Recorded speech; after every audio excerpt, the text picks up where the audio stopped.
Hi everyone, welcome to my YouTube channel. In today's video, we are going to discuss about BGP best practices. So why I took this topic because BGP is a protocol used to connect between your service provider as well as your end customers. So it's always good that we protect our BGP session instead someone spook into your network and destroy it. Let's get started. So as a part of this series, I'm going to discuss about different options are available. And first, as part of today's video, I'm going to discuss about session protection and next prefix filtering, AS path filtering, next of filtering, optional BGP community scrubbing, and traffic filtering options. So today we'll discuss only about the BGP session protection as a part of first video. So let's go for the BGP protection. So now here comes the TTL security. So TTL security is a mechanism that evaluates the TTL value of incoming packets to ensure that they have not been faked or they are not spoofed. So TTL time to live is an option available in your IP packet. So you can check and validate the TTL value received from the directed BGP session. So consider you have the eBGP session with your neighbor, and if you configure it on the interface, then your TTL value will be reduced to 1. So it maximum set to 255. So when it come to you, the TTL value will be 0. Then you form the session. So in case of multi of eBGP session, so unless you don't enable the knob, so the BGP session won't be formed. The same way that you use this TTL value and check the TTL value of the packet, then if it is in the correct TTL value, then we accept the session. Otherwise, we are not going to accept the session. Consider you are managing a network, and this network you know how many hops the session can be formed. So you can use that TTL value approximate, and if someone try to spoof, then you reject the session. So this is supported by most of the vendors, and this is the configuration for Cisco XR, and this is for Juniper MX, and this is for Nokia SR configuration.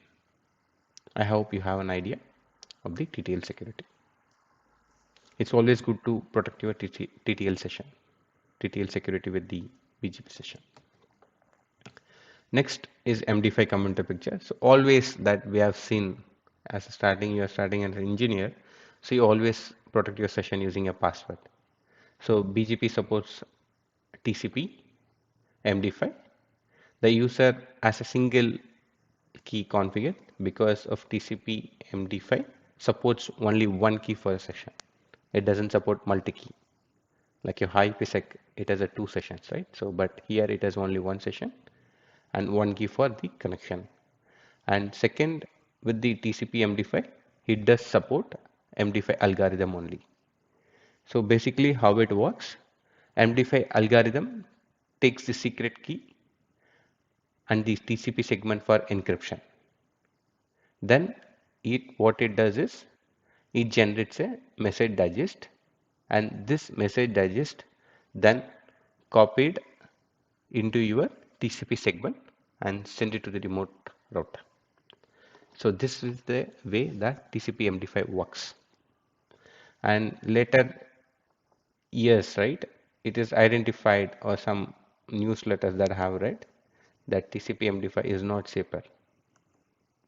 And this is the configuration for Cisco XR, and this is for the Juniper, and this is for the Nokia SR series router configuration. The next one is a new one called TCP AO. TCP authentication option is a new authentication method proposed through RFC 5925. The TCP authentication option to enhance security and authenticity of the TCP segments exchanged during the BGP, and it does supports both IPv4 as well as the IPv6 traffic. See, these are the benefits of TCP AO, and TCP AO supports stronger algorithms such as HMAC SHA-1 and AES 128 to create an internal traffic key and message digest.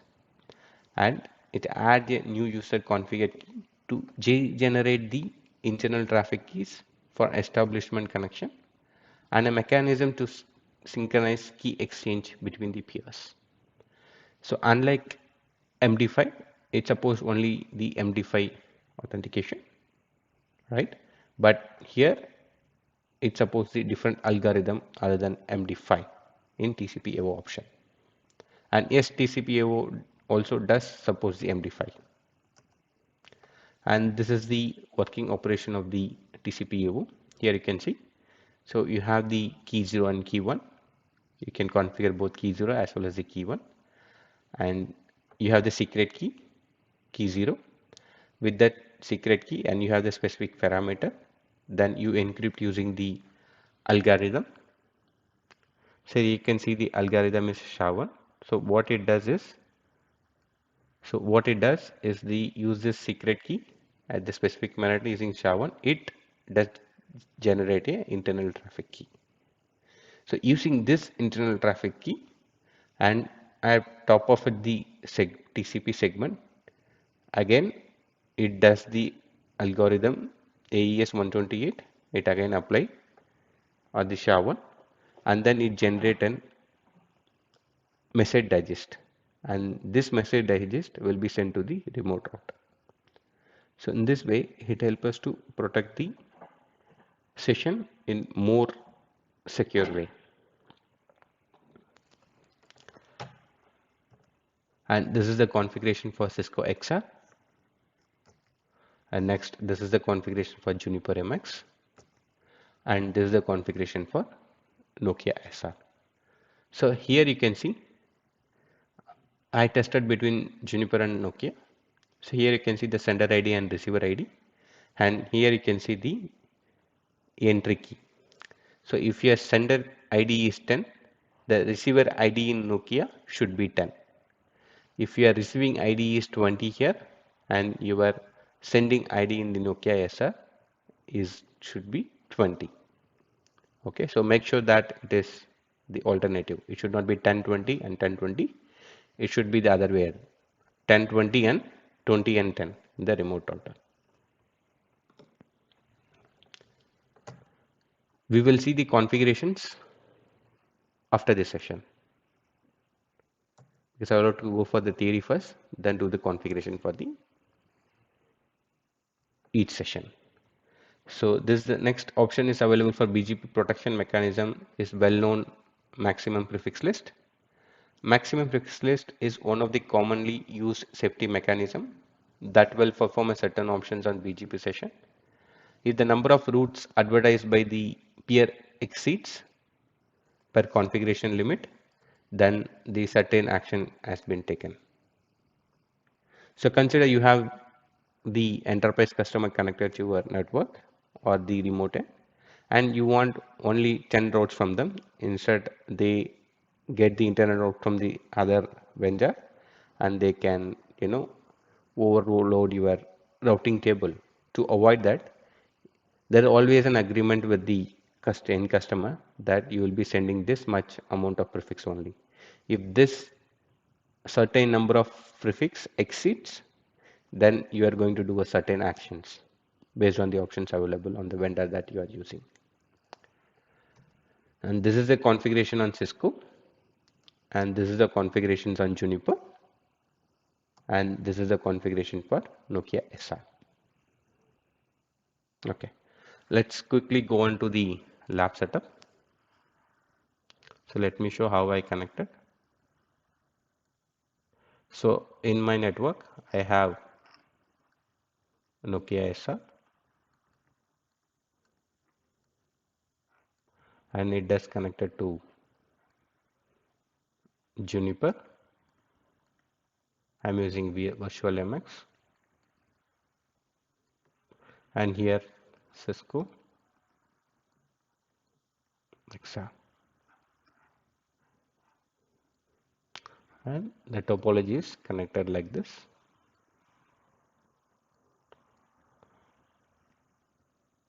So Nokia I am using 21.1 X, and Juniper I'm using 22.x VMX. Here I'm using, I need to check, it is 6.0.x version I'm using. So this is my topology, this is how it's connected. So what I'm going to do now, I'm going to do the configuration for the theory that we have discussed now. Let me bring up my router now.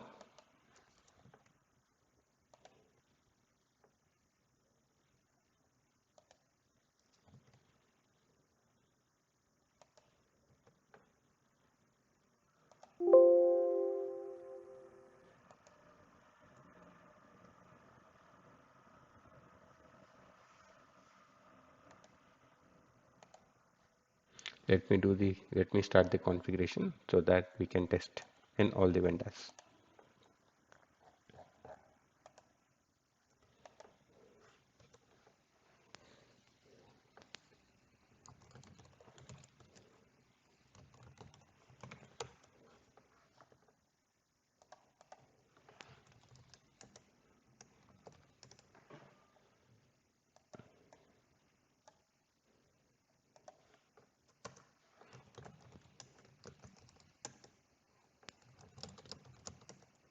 Here you can see I have already the basic connectivity established between the routers as per the topology discussed.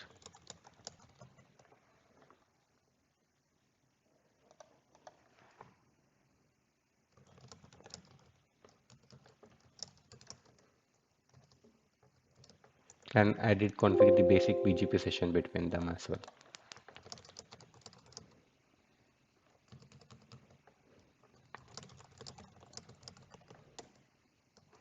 Yes, as you can see here, so I have the basic connectivity between the Nokia and Juniper, sorry, Cisco and Juniper from Nokia.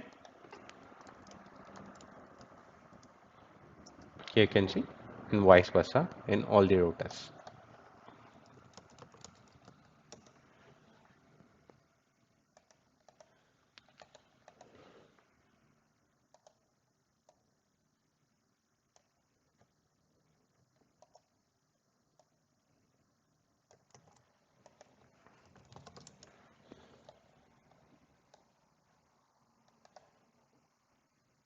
So let me configure start from Cisco.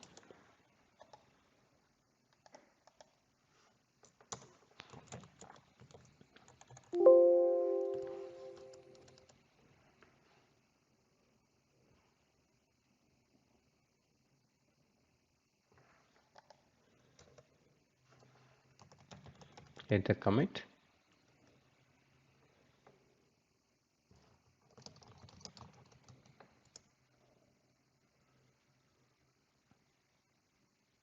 Okay, sorry. So let me do that.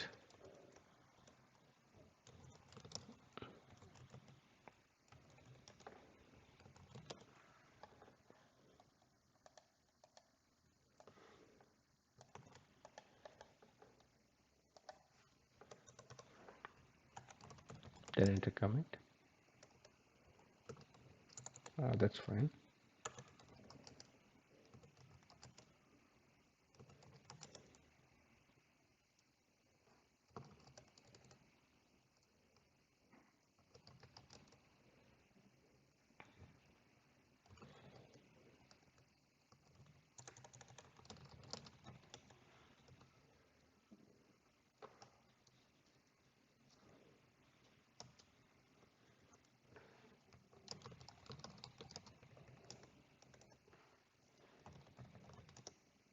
Yes, it does. So what I did mistake was I have the configured with AS number 300, but I did enter the AS number as 100, so it was throwing me an error. Now I got it corrected.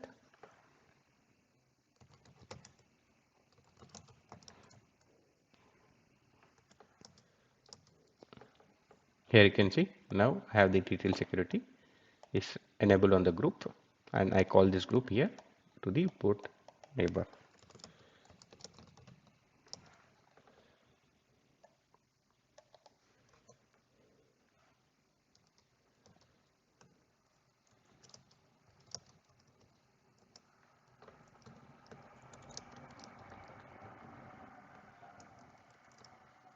So here you can see the TTL security is configured.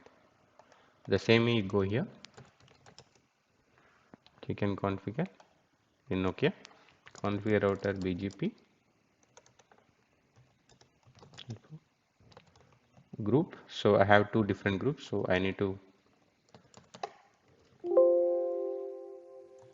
go into each group and configure the TTL security. So here the option. So it is asking what is the minimum TTL value. So I can give 1. I can do exit all admin save. So let for it save, show BGP neighbor, show router BGP neighbor, and we configured it for this neighbor.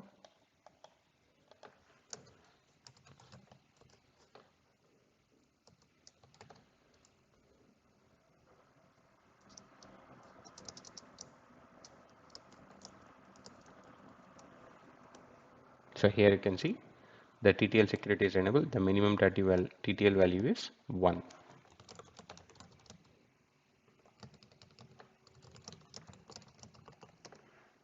And we are done. So next we'll do the configuration on Juniper. Set route.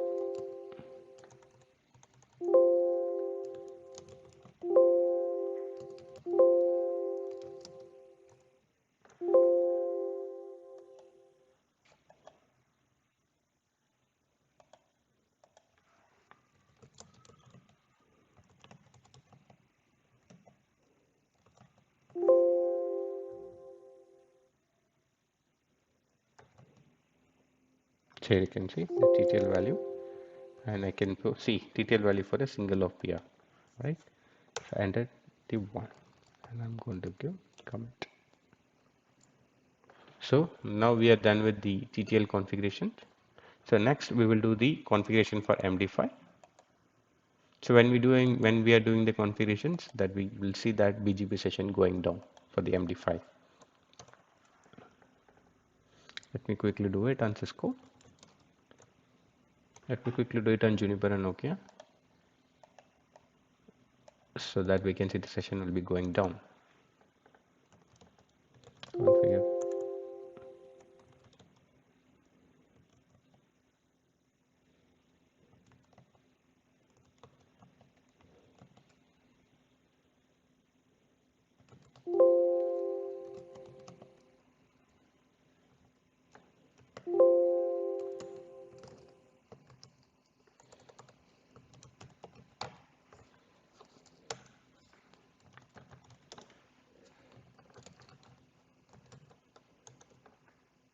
Now it's already applied. Sure.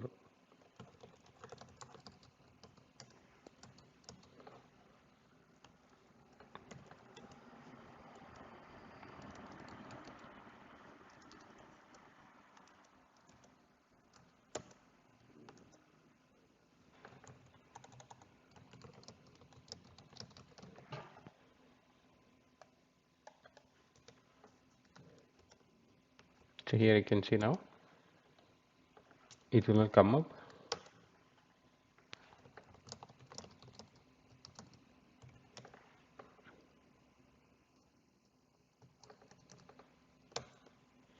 Because we are having the password we configured on Nokia, but on the remote end we didn't configure the password.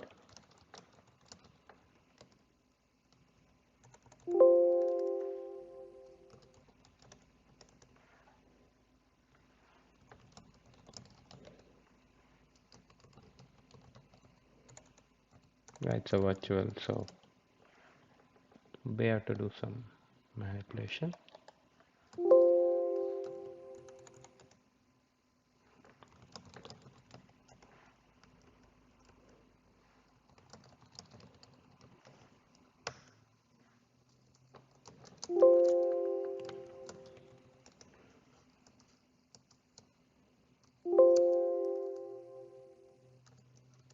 So what we'll do, we'll quickly configure the password, MD5 password here.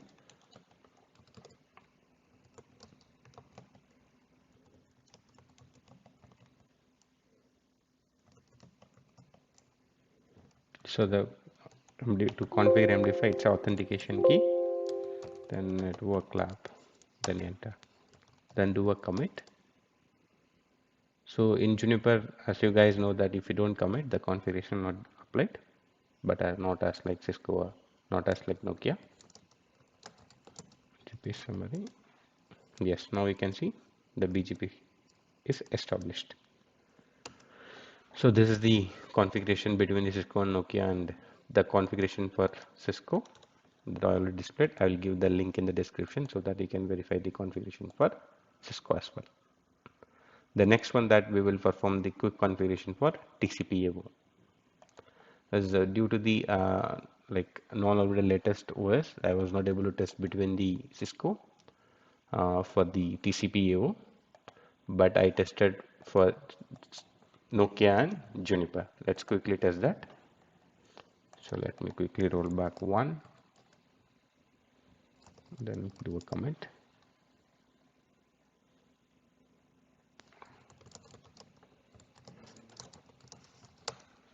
My configuration is gone now. Okay, now let me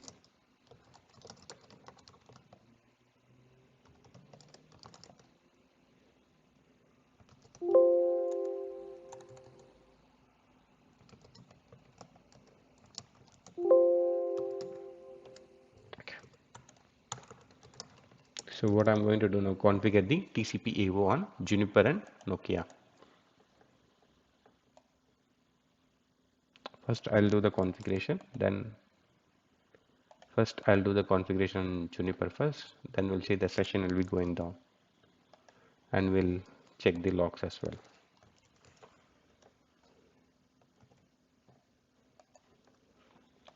It's simple. I'll go to edit security. First we have to set the authentication keys. So the option is available under set security, authentication key, chains.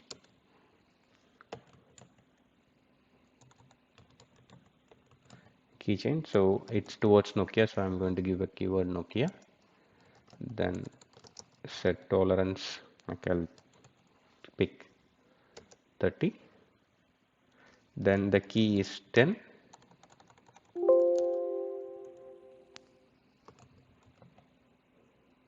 What I'll do, I'll go and set key 10. Then I'll set my option, set secret. It's network lab.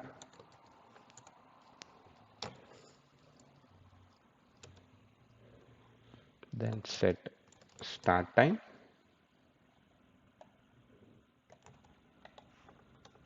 Then I'll set the algorithm is AO. This is what called TCP authentication option. Then we have to set the attribute. So as I mentioned, the send ID, and we have to set the receive ID.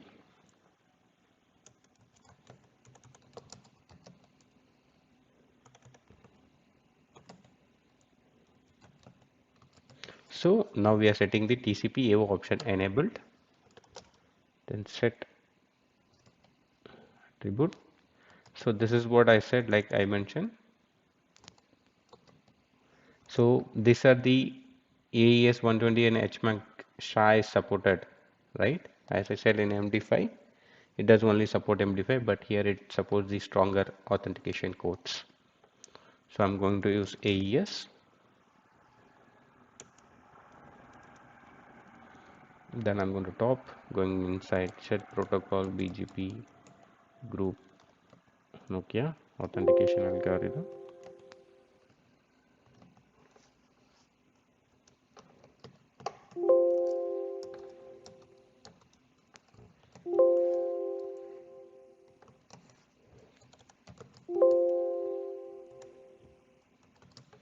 So we have created the keychain is Nokia. So let me do a commit. Yes. So when you use MD5, so you have only option of configuring the password, but for this TCP AO, you have option to mention the TCP AO authentication. Then you have to mention the authentication key. So let me quit the BGP. So here you can see the BGP is down. show log messages by last 50 messages. We'll be able to see this. See here, you can see the connection request from the remote end, but it does not contain the TCP AO option. But we have the TCP AO configured locally, so we are dropping the packet. So the BGP session is down because of this, and we can see this in the log message. Quickly, let me go to Nokia. Yes, sir. So let me do the configuration quickly so that we'll bring up our configuration.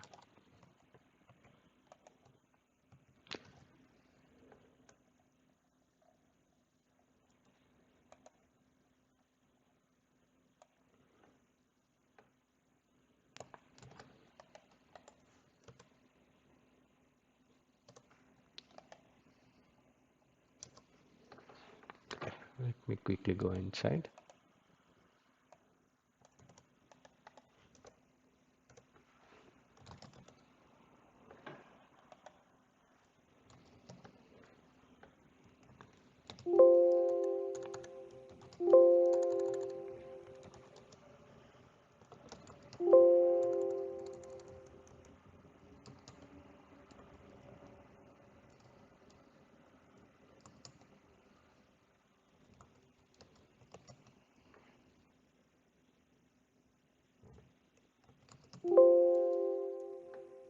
So we have to match both that algorithm. So the begin time,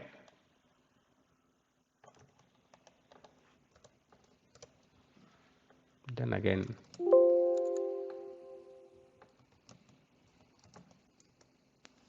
so we have set the send, now we have to receive.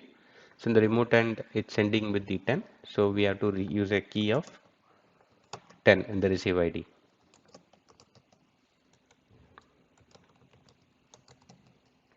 So we'll use the same algorithm for receiving as well.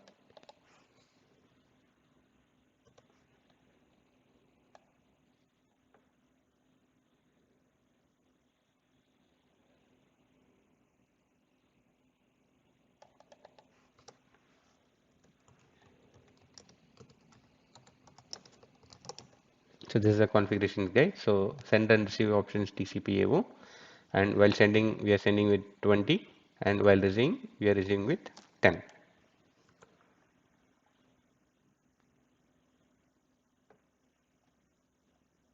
So I'm quickly going to configure this under the BGP configuration. Yes, now let's verify the BGP session to come up.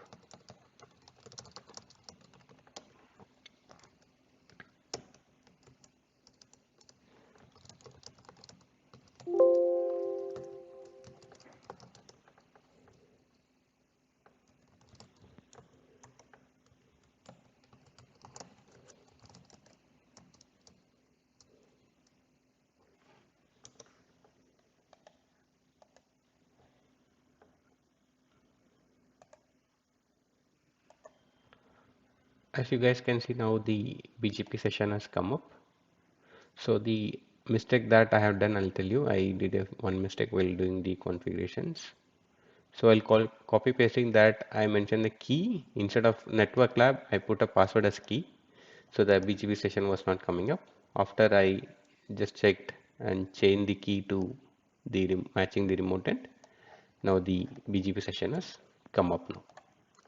So you need to make sure the passwords and the send and receive ID so that your BGP session will come up. Yeah. Now the last one was the maximum prefix. So we'll quickly do the configuration. So let me quickly do the configuration on Cisco.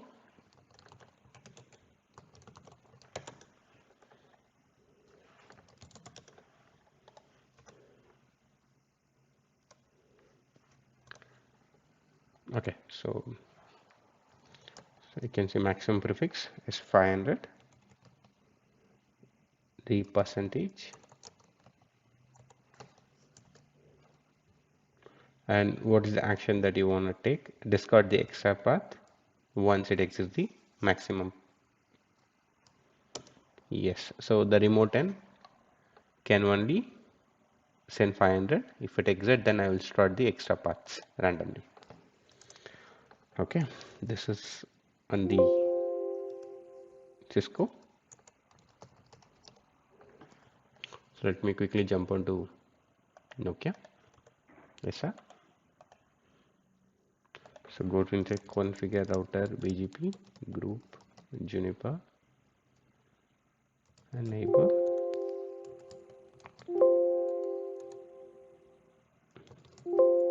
Sorry, neighbor prefix limit. So here you have an option to configure the prefix limit. Then you can do the prefix limit. Then what is the family? IPv4. Then you can configure the limit. Let's say 500. And you have an option, right? Idle timeout or a log only, so that it will give you the log only. So I'll put log only. The last one is Juniper for the maximum prefix. It's same like the previous configuration. Set protocol BGP group Nokia neighbor IP, then family inet. So unicast, because for we have currently only unicast neighbor, and the prefix limit. So you can configure the maximum is 500. Then what do you want to do? You want to do a drop access, hide access, or tear down the session. So yeah, then do a commit. So that's all, guys. These are the configurations, the theory.